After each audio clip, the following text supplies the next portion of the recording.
Your commute takes you through Millwood. It's about to get longer in the sweltering heat today as construction crews have started tearing up Argonne Road. Yeah, this is after more than 10 years of planning, all to try and cut down on that traffic many of us have been stuck in at one point or another.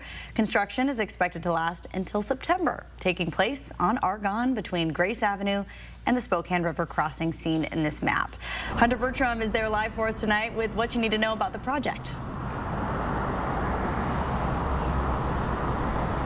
Yeah, hey, Kirsten, you know, this project is set to widen Argonne Road, adding turning lanes that the city says is currently lacking. That being a big reason for the backups we see on this stretch. Now, not everybody was on board with this project starting, and those that weren't on board now say they hope for transparency as it gets done. The businesses along Argonne will be struggling this summer. A few $1 million to reconstruct this road in Millwood, a town of less than 2,000 people. Those funds mainly coming together from outside sources, and now is the time to use a sizable chunk of money that we as Millwood could not be able to pull off by ourselves. Mayor of Millwood, Kevin Freeman. We need to be able to do this project now while we have the funding and plan for the future with this project. This summer, here's how they're going about the construction, in phases. In addition to widening the road, they're adding pedestrian-friendly infrastructure like additional lighting, crosswalks, and better traffic signals than what they have now. There are several things we like about the project.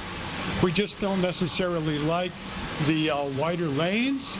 We're afraid the traffic's going to be moving faster. Corner door owner Greg Mott joins several businesses on Argonne in this construction zone I talked with today in having skepticism of the project. Now that it's happening, he hopes for transparency. Our biggest concern about the project this summer has been a lack of communication. The city will be sending out weekly updates on their website. You can find on KXLY.com.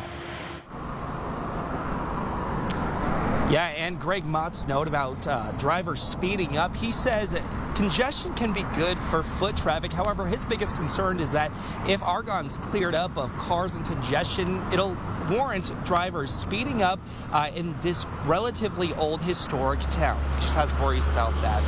Live in Millwood, Hunter Bertram for News Now.